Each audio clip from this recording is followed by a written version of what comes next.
तो दोस्तों ये है TVS radian BS6 model bike और ये fuel injection FI model bike है। और मैं कुछ आज आपको इसके कमी के बारे में बताऊंगा। ये बाइक बहुत ही कम चली है और इसमें इसके इंजन में एक साउंड हमें सुनाई दे रहा है। जो साउंड मैं आपको बताने जा रहा हूँ वो आप भी बताएंगे बाद में कि क्या आपको क्या लगता है इसके बारे में कि क्या चीज़ का साउंड है।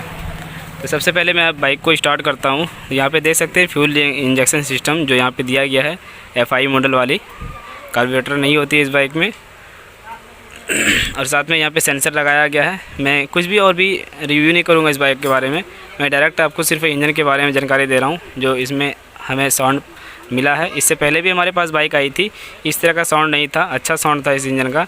लेकिन अभी अचानक मैं देख रहा हूँ कि इसके आवाज़ में बहुत ही बदलाव आई है। तो मैं बाइक को स्टार्ट करता हूँ।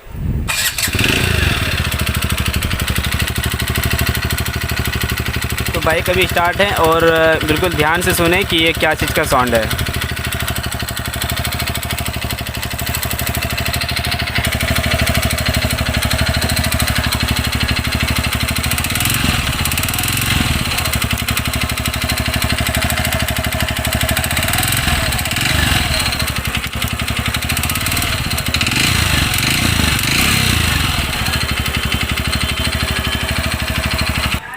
तो दोस्तों हमें कुछ देर के लिए ऐसा लगा कि इसका हो सकता है कि टाइमिंग चेन का टेंशनर ख़त्म हो गया हो।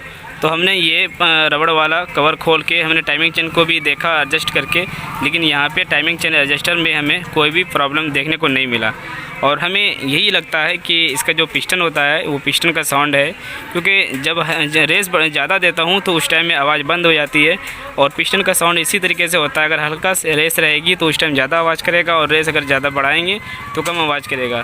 तो इसमें दो तरह की आवाज़ है, एक मोटा और पतला, दो तरह का आवाज़ आता है।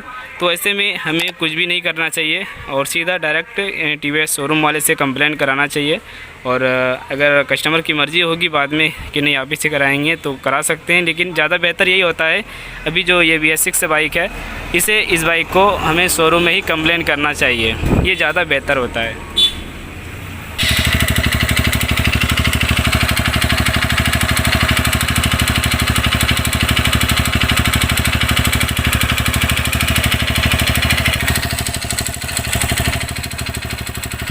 मैं एक बार इसका टैपिट भी चेक कर लेता हूँ, हो सकता है टैपिट का कोई नट लूज हो गया हो। कभी कभी ऐसा भी होता है कंपनी से लूज छोड़ देता है और इस तरह की कंप्लेन आ जाती है। मैं एक बार इसे करके देख लेता हूँ। जैसा कि आप देख पा रहे हैं कि मैंने टैपिट का कवर खोल के रखा और मैंने इसका टैपिट भी चेक किया, पिस्टन को टॉप पे किया मैंने किक के ज़रिए से। और जब टैपिट को मैं चेक करता हूँ यहाँ से, मैं टैपिट भी सही लगता है, यहाँ पे टैपिट में कोई भी कमी नहीं है, रॉकर मेरा सही है। तो अब लास्ट ऑप्शन यही है दोस्तों कि इसे शोरूम वाले को कंप्लेंट करें और वहाँ से जो भी इसका काम हो काम कराए। हमारे हिसाब से तो कंफर्म है कि इंजन के अंदर ही कोई प्रॉब्लम है।